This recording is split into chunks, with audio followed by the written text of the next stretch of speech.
She knocked only to survive. He opened the door just to pass another night in silence. But fate had other plans. Eliza and Jonas were strangers bound by loss, until danger forced them to become something more. Not just survivors, not just protectors, family. The wind screamed through the valley like a wounded beast. Snow came sideways now, slashing across the dying light, devouring everything in its path. No trails, no markers, just white and more white.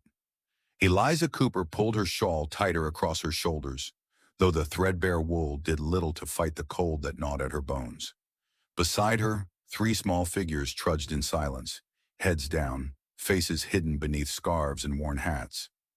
Nathan, the oldest at 10, kept his jaw clenched tight, refusing to show weakness.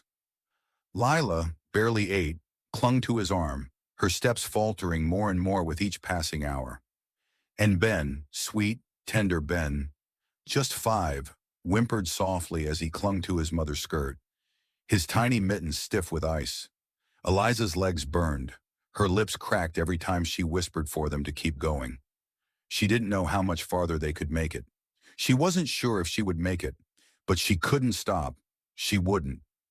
Not after Matthew, not after what he'd said as he rode away, leaving them stranded at Bitter Hollow with nothing but half a sack of flour and his sneer.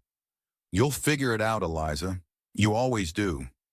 She could still hear his voice in the dark, could still taste the betrayal when she realized he hadn't just left for supplies. He'd left for good. And so she walked, through the storm, through the ache, through the desperate silence, until she saw it, a light. It flickered faintly in the distance, half hidden by swaying pines and a heavy curtain of snow. A cabin. Eliza's knees buckled in relief, but she forced herself upright. "Come on," she whispered hoarsely to the children. "Just a little more." They stumbled the last 100 yards together, collapsing against the door. Eliza's knuckles were numb as she raised her hand and knocked. Once, twice, 3 times. Nothing. She knocked again, harder this time. Her voice cracked as she tried to call out, but only a raw rasp escaped her throat. Then finally the door creaked open. A man stood in the doorway, shadowed by firelight behind him. He was tall, broad in the shoulders, with a thick coat hanging heavy off his frame. His face was carved with sharp lines and a beard dusted with gray. But it was his eyes that struck Eliza. Cold, wary, and tired. For a long second he said nothing. Neither did she, but words weren't needed. Not when 3 frozen children clung to their mother's skirt, shivering violently. The man's jaw tensed. He stepped aside. "Get in!" Eliza didn't hesitate. She ushered the children inside, practically dragging Ben across the threshold. The door slammed shut behind them, sealing out the scream of the wind. Warmth hit them like a wave. The crackle of the hearth, the faint smell of pine and smoke. The man moved briskly, pulling chairs closer to the fire. "Sit. Get warm." Eliza obeyed, unwrapping scarves and peeling stiff coats from her children's tiny bodies. Nathan helped Lila, rubbing her arms while Ben buried himself into Eliza's lap. The man disappeared into another room, returning moments later with thick blankets and a kettle. "Drink," he said, pouring steaming water into chipped mugs. "Ain't much, but better than the cold." Eliza accepted the cup gratefully, wrapping numb fingers around it as she stole a glance at their host. He moved like a man who didn't much like company. Everything about him, from the set of his jaw to the way his boots thudded on the floorboards, spoke of solitude. Still, he hadn't turned them away. "Thank you," Eliza managed, her voice raw from wind and fear. The man grunted. He stirred the fire, sending sparks leaping up the chimney. "You come far?" he asked, finally breaking the heavy quiet. Eliza hesitated, but something about his steady presence, the way he didn't press, made her answer. 3 days, she whispered. "East of Bitter Hollow. Wagon broke. Walk the rest." The man didn't blink. "Why?" The word hit harder than she expected. Simple. Director. She swallowed, eyes darting toward her children, now huddled and half asleep near the hearth. "Left," she said finally. "Had to." That seemed enough for him. He didn't pry. Instead, he nodded slightly and leaned back against the table, arms crossed. "Name's Jonas Hale," he offered after a pause. "Eliza Cooper, she replied softly. She glanced at the children. Nathan, Lila, Ben. Jonas nodded again. His face remained impassive, but his gaze softened, just a little, as he watched Ben's small hand clutching the hem of his mother's skirt, even in sleep. You're safe here, Jonas said quietly. Storm's got nowhere to go tonight, and neither do you. Relief hit Eliza so hard she almost sobbed, but she held it together. She always had. Instead, she met his eyes and whispered, Thank you. Jonas only turned back to the fire, his silhouette glowing faintly in the flicker of the flames. Outside, the storm howled against the cabin walls, but inside, for the first time in what felt like forever, Eliza and her children were safe, for now. Morning came slow. The storm had not passed, only softened. Its howl now reduced to a dull hiss like a snake coiled outside the walls, waiting for weakness. Eliza stirred first. Her back ached from sleeping upright near the hearth, but her eyes went immediately to the children. Nathan, Lila, and Ben were still bundled in borrowed quilts, their cheeks pink now with heat instead of cold. Ben's tiny hand was resting lightly on Lila's shoulder, and Nathan had shifted sometime in the night to curl protectively around both. They were safe, for now. Eliza rose carefully, her legs stiff, and glanced around the cabin. The place was plain, but not without care. Tools were lined neatly along one wall. A shelf of books, worn but organized, stood near the door. The table was scarred with use, but clean. She found Jonas outside. He stood on the porch, axe in hand, splitting kindling in clean, practiced motions. Snow still fell lightly, dusting his shoulders, but he paid it no mind. Eliza hesitated, then stepped out, pulling her shawl tight. You don't have to do all that for us, she said softly. Jonas didn't look at her as he spoke. Not doing it for you, he replied flatly. Doing it for the stove. Stove don't care who's hungry, just needs wood to burn. Eliza bit back a smile. She recognized the type, men who wore their kindness behind rough words and harder hands. Still, she didn't push. Instead, she stepped off the porch and began gathering the split wood into her arms. Jonas paused, watching her. Could have stayed inside, he said. I've been sitting too long, Eliza replied simply. Feels better to move? He nodded once, a silent approval. Together they worked, neither speaking much, but neither needing to. By the time the woodpile was replenished, the sky had lightened to a dull silver. Jonas jerked his chin toward the door. Coffee's probably still warm. Inside, the children had begun to stir. Nathan yawned and stretched. Lila sat up, rubbing sleep from her eyes. Ben clung to the quilt, peeking out cautiously. Jonas poured coffee into 2 tin cups, black, bitter, and hot. Eliza took hers gratefully, wrapping cold fingers around the warmth. You planning to move on when the storm breaks? He asked after a moment. Eliza hesitated. I don't know. I thought I would. Had family west, or thought I did. But letters stopped coming long before winter. Jonas didn't press. Instead, he simply nodded and sipped his coffee. You ain't the first to come through here thinking West held all the answers, he said quietly. Most of the time, all you find out, there's just more questions. Eliza met his eyes across the table.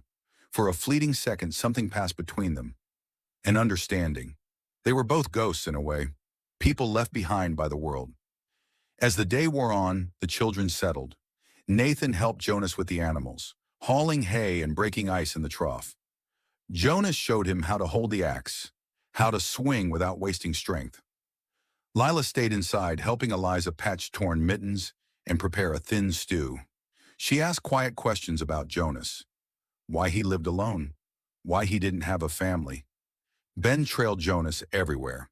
The little boy asked endless questions, his voice small but eager. What's that knife for? Do bears come here? Can I have a horse someday? Jonas, to his credit, answered every single one. No, he said at one point, gesturing to the gun hanging by the door. That's for bears, knives for wood, or stubborn knots. By evening, something had shifted in the cabin. The silence wasn't heavy anymore. It was comfortable, familiar. The children laughed softly as they played near the fire. Eliza smiled as she stirred the stew, glancing every now and then at Jonas, who sat whittling a small figure. A bird, delicate and precise. She noticed the way his hands worked, slow and careful, as if shaping more than just wood. "You carve well," she said quietly. Jonas glanced up. "Something to do when the wind won't stop howling." Eliza watched him a moment longer. "I think," she began carefully, "you're kinder than you let on." Jonas didn't smile. Not exactly, but his lips twitched slightly, and that alone felt like a victory. Night fell heavy and slow. After supper, the children curled up near the hearth again, already half asleep. Eliza and Jonas sat at the table, the lamp casting soft golden light between them. Outside, the storm had lessened, but the cold still pressed against the windows. Eliza's fingers curled around her cup as she stared into the flickering shadows. "Thank you," she said suddenly, voice low but sure. Jonas raised an eyebrow. "For what?" "For letting us stay. For not asking too many questions." Jonas looked away, his gaze settling on the sleeping children. "Didn't seem like you needed more questions," he murmured. "Seemed like you needed rest." Eliza felt something tight loosen in her chest. "I did," she whispered. For a moment silence settled again.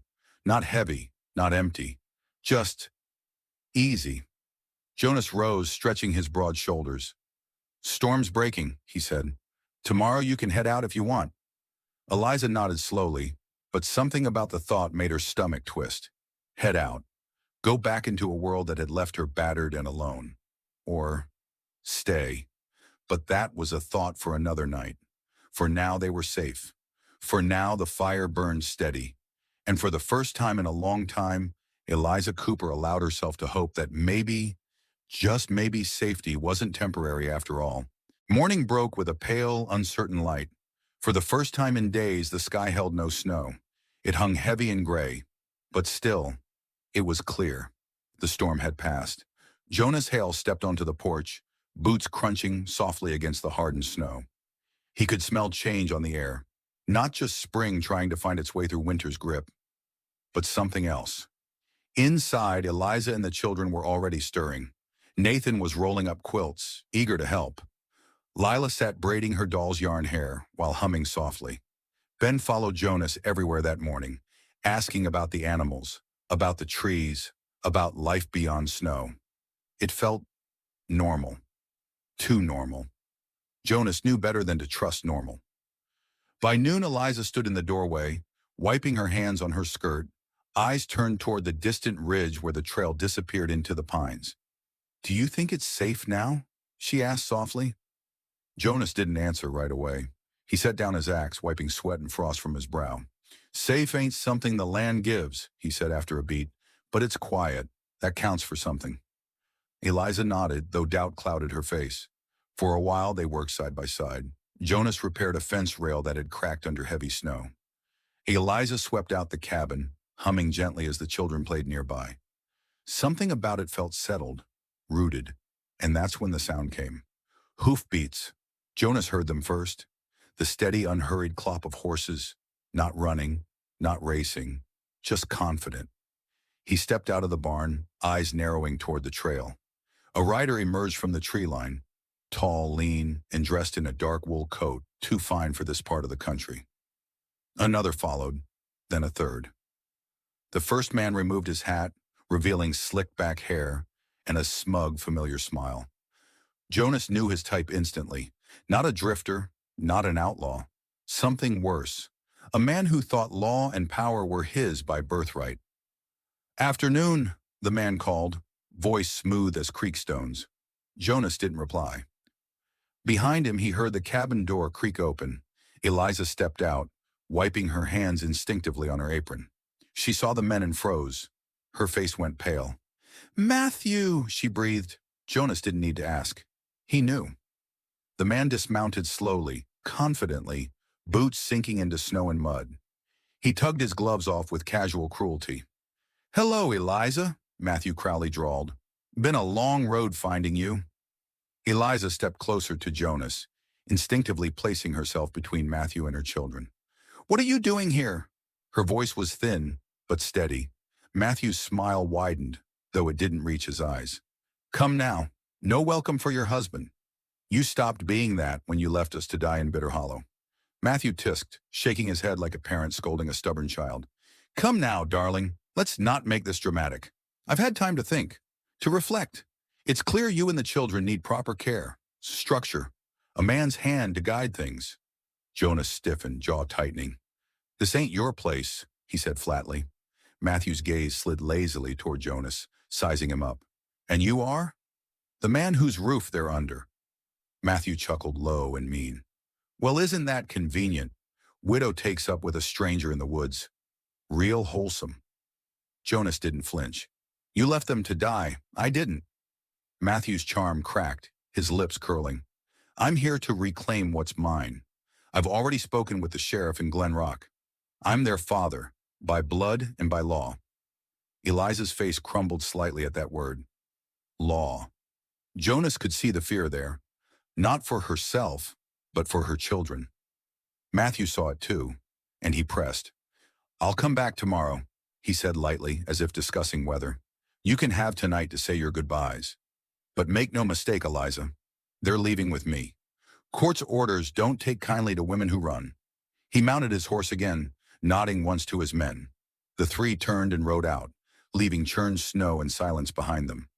That night the cabin was a tomb of quiet dread. The children had heard everything.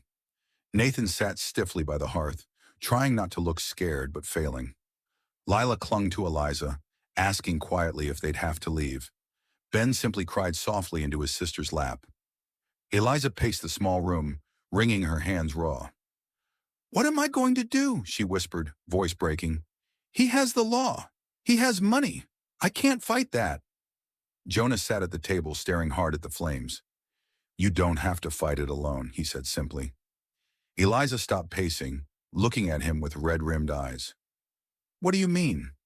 Jonas leaned forward, voice low and sure. I've seen men like him before. They think paper and threats make them untouchable. But this place, this town, they've seen what you are, what you've done. You kept these children alive. You built something here. He's counting on scaring you quiet.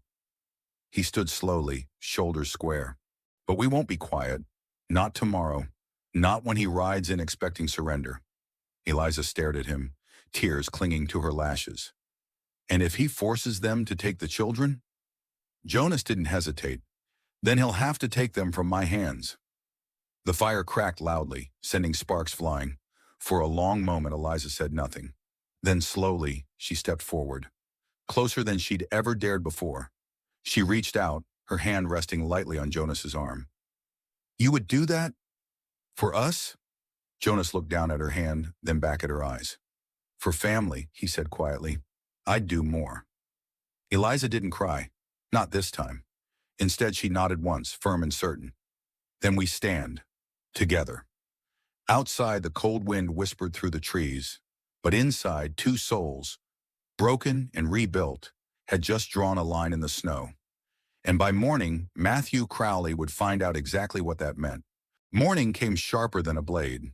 The sun rose pale and cold, casting long shadows over the snow-covered hills. It should have felt like a new day, a day for thaw and promise. But for Eliza Cooper and Jonas Hale, it felt more like the eye of a coming storm. Matthew Crowley would be back. He said he'd return, and men like him didn't bluff. Not when pride and control were on the line. Inside the cabin, Eliza dressed her children carefully. Nathan was quiet, his jaw tight. Lila asked if they had to leave. Ben, too small to understand fully, clung to his mother with wide, confused eyes. You're not going anywhere, Eliza whispered to them as she brushed Lila's hair, forcing calm into her voice. No matter what that man says. Jonas was outside before dawn. He worked with methodical purpose, chopping wood, checking his rifle, reinforcing the cabin's front door. He wasn't preparing for a war, not exactly. But he wasn't planning to back down either. By the time midday came, the tension in the air was thick as smoke. And then they heard it. Horses. Not just Matthew this time. He'd brought company. 4 riders came into view as the children crowded near the window. Jonas stood on the porch, arms crossed, as Matthew dismounted with deliberate slowness. His smirk was sharper today, confident, Behind him rode Sheriff Tate, a man known in these parts for minding his own business as long as his pockets stayed full. Matthew swaggered forward like he already owned the land beneath his boots. "Eliza," he called, loud enough for the whole clearing to hear. "I'm here like I promised. Time to bring my children home." Eliza appeared in the doorway, her back straight, shoulders squared despite the tremor in her fingers. "They are home," she said firmly. Matthew's smile thinned. "Let's not make this ugly. Sheriff Tate has the papers. Custody signed and sealed. I'm within my rights." Sheriff Tate unfolded a yellowed piece of paper and read aloud, his voice dull and official. "Eliza Cooper, you are hereby ordered to relinquish the children into the custody of their father, Matthew Crowley. Failure to comply—" "That's enough," Jonas interrupted, his voice low but carrying steel. All eyes turned to him. Jonas stepped forward, placing himself directly between Matthew and the cabin. "I know what you are, Crowley," Jonas said evenly. "A man who left his family to die in winter. A man who sees people as property. But not here. Not anymore." Matthew's eyes narrowed. "You don't have a say in this, Hale. The law does." Jonas didn't flinch. "The law might not care who you are, but this town does." As if on cue, voices rang out from beyond the tree line. Mrs. Webb, Pastor Connor, old Doc Briggs. They came walking, bundled against the cold, faces set with quiet resolve. Behind them, others from town, folks who had seen Eliza these past months, watched her rebuild something fragile but real. "We stand with her," Mrs. Webb said simply, stepping beside Jonas. Pastor Connor nodded. "She raised those children with grace when no one else would." Matthew's confidence faltered. "This isn't your business," he snapped. "It is now," Jonas said, calm but deadly sure. The sheriff shifted uncomfortably. "Crowley, this paper's only good if people are willing to enforce it." Matthew's face darkened. His eyes darted between the growing crowd and the stone wall that was Jonas Hale. "You think this is over?" he hissed. "You think a few farmers and widows can stop me?" "I think you're already stopped," Jonas replied. Silence fell heavy. Matthew's bravado cracked completely. With a bitter curse, he shoved the papers back into the sheriff's hands and stormed back toward his horse. "This isn't the end," he called out over his shoulder. "No," Jonas agreed quietly. "It's the beginning." Matthew rode off, defeated, but dangerous still. The sheriff hesitated, then followed, the lawman's posture sagging as he realized which way the wind now blew. The townsfolk lingered, offering Eliza soft words and warm smiles before drifting back to their homes. They didn't celebrate. There was no need. They'd come when it mattered. That was enough. Inside the cabin, the tension broke like ice underfoot. Eliza stood by the window, watching the last riders disappear over the ridge. Her hands trembled, but not from fear. Jonas came up beside her, close enough that she could feel the warmth radiating from his chest. "He'll be back," she said softly. "Maybe," Jonas admitted, "but so will we, every day, as long as it takes." She looked at him then, really looked, and something inside her cracked open, not in fear, in relief. She stepped closer, her head resting lightly against his shoulder. "You didn't have to stand up for us," she whispered. Jonas turned slightly, his hand coming up to rest gently on her back. "I did," he said simply, "because you're not alone anymore." For a moment they stood together in the fading afternoon light, not as savior and saved, not as strangers forced together by circumstance, but as something far more fragile and far more powerful. Family. Outside, winter clung stubbornly to the edges of the land. But inside, beside the fire, and amid the soft breathing of sleeping children, Eliza and Jonas stood steady against the storm. And for the first time in a long, long time. Neither of them felt cold. The days that followed felt lighter. Not because the threat had vanished, Matthew Crowley's shadow still lingered somewhere beyond the ridge, but because the worst had not come. The children were still here. Eliza was still here. And Jonas Hale, who had spent more winters than he could count alone in his cabin with nothing but wood shavings and silence for company, was no longer alone. Spring came slow, but steady. The snow melted first along the edges of the cabin, forming thin rivulets that whispered past the porch. Buds broke through frozen soil, tiny splashes of green that Eliza paused to admire each morning. Inside, laughter returned like a song forgotten and found again. Nathan helped Jonas with repairs now. The boy's hands, once soft and clumsy, grew sure as he drove nails and carried wood without needing to be asked. Jonas taught him how to tie knots and sharpen tools. Nathan soaked in every word, eager to prove himself. Lila and Ben spent hours near the creek, gathering smooth stones and weaving daisy chains. They followed Jonas into the woods one afternoon, and when they returned, Lila held up a small carving he'd made for her. A fox, delicate and curious. For Ben, Jonas carved a simple whistle. The boy ran through the yard, blowing sharp, happy notes until Eliza laughed so hard she had to sit down. That sound, her laugh, startled Jonas the first time he heard it. It had been so long since this cabin had echoed with something other than wind and creaking wood. One evening, Eliza stood by the hearth, wiping flour from her hands after baking bread. Jonas sat nearby, sharpening his knife, though his eyes kept drifting toward her. The children were tucked in early, exhausted after chasing fireflies. A quiet hung between them, but it wasn't uncomfortable. It was expectant. Eliza finally broke it. "They're happy here," she said softly. Jonas nodded. "They should be." Eliza hesitated, then crossed the room, sitting down across from him. She leaned forward slightly, voice quieter now. "But are you?" Jonas stopped working the blade. He set it down carefully, then met her gaze. "For a long time," he began, voice rough with something tender. "This place was quiet because I wanted it that way.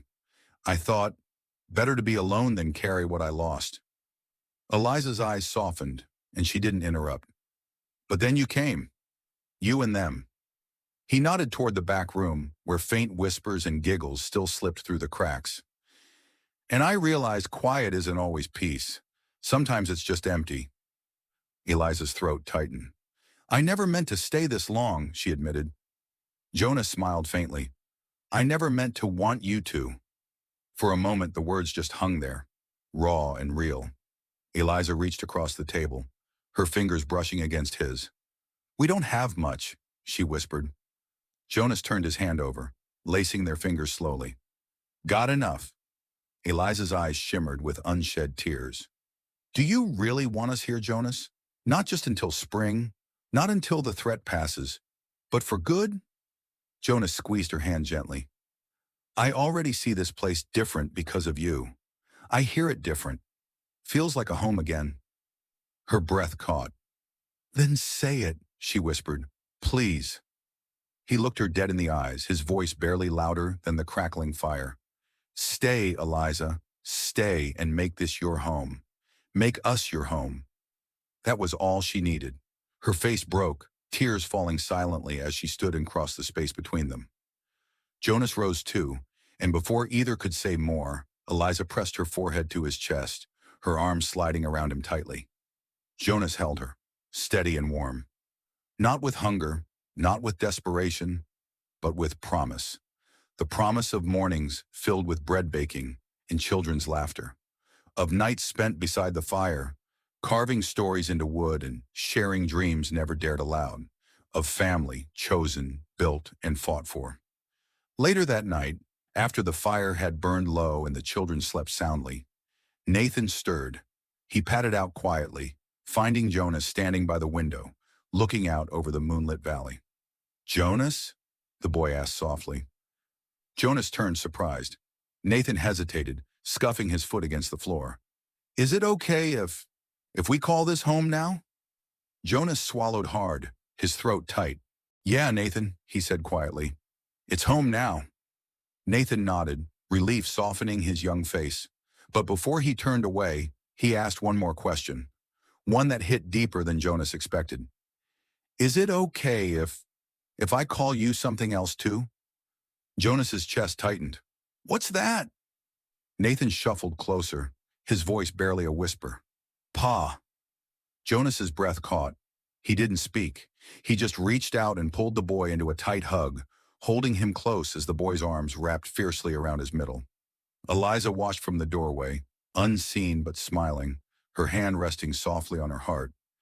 Outside, the last chill of winter faded quietly into the night, and inside the word home settled, real and rooted in the walls, the fire, and the beating hearts of those who now shared it. Spring had arrived in full now. The creek behind the cabin sang louder each day, its icy chains long gone. Buds burst boldly from trees that once stood bare, and the meadow grass reached greedily toward the widening sun. But still, winter's shadow had one more part to play. It came not in blizzards or bitter winds, but in the form of hoofbeats, measured and familiar. Jonas Hale knew the sound even before he saw the rider crest the ridge. Matthew Crowley. This time he rode alone. No hired guns, no crooked sheriffs. Just a man worn thin, his fine coat dusty, his bravado dulled by distance and failure. Jonas stood on the porch when he arrived, hands calm at his sides. Behind him the cabin door stood open, Eliza visible within. Steady, composed. She didn't cower this time. Nathan, Lila, and Ben didn't hide either. They stood beside their mother, heads high, watching. This was their home now, their fortress. Matthew pulled his horse to a stop and dismounted slowly. His boots dragged slightly through the soft mud, his steps lacking the arrogant snap they once carried. Jonas didn't speak. He didn't need to. Matthew broke the silence first. "I came for them," he said, voice rough and uncertain. Jonas raised an eyebrow. "Last I saw, the court made that decision for you." Matthew sneered weakly. "Courts change." "So do people," Jonas shot back, his voice cool but cutting. Matthew's eyes flickered toward Eliza. His jaw tightened, but there was no fire left. "What is this, huh?" he spat bitterly. "You play house with my wife, raise my kids like they're yours now?" Eliza stepped forward then, calm, resolute. "They were never yours, Matthew," she said, her voice slicing cleaner than any blade. "You gave them nothing but fear. You left them to die. Jonas gave them something you never could." Matthew scoffed, but it was hollow. "I was their blood." "Blood," Jonas said, his voice hardening, "doesn't keep them warm at night. Doesn't mend toys or tuck them in when they're sick. Blood didn't teach Nathan how to split wood, or Lila how to read better, or Ben how to smile again." Matthew stood silent as the words hit him harder than any fist. Behind Jonas, Nathan's voice broke the tension. "You're not our pa," the boy said boldly. Lila followed, her small voice steady. "Jonas is." Even Ben, clinging shyly to his sister's skirt, nodded solemnly. Matthew's shoulders sagged as if the words themselves carried weight too heavy to bear. He looked at Eliza one last time. Something flickered in his eyes. Regret, maybe. Or just the realization that what he lost was never coming back. Without another word, he turned and mounted his horse. This time, when he rode away, he didn't look back. And when he disappeared beyond the ridge, it felt different. Final. The last snow had melted. That evening, the cabin glowed warmer than ever. Jonas sat by the hearth, whittling quietly as the children played nearby. Eliza stood at the stove, stirring stew, her hair loose and soft around her shoulders.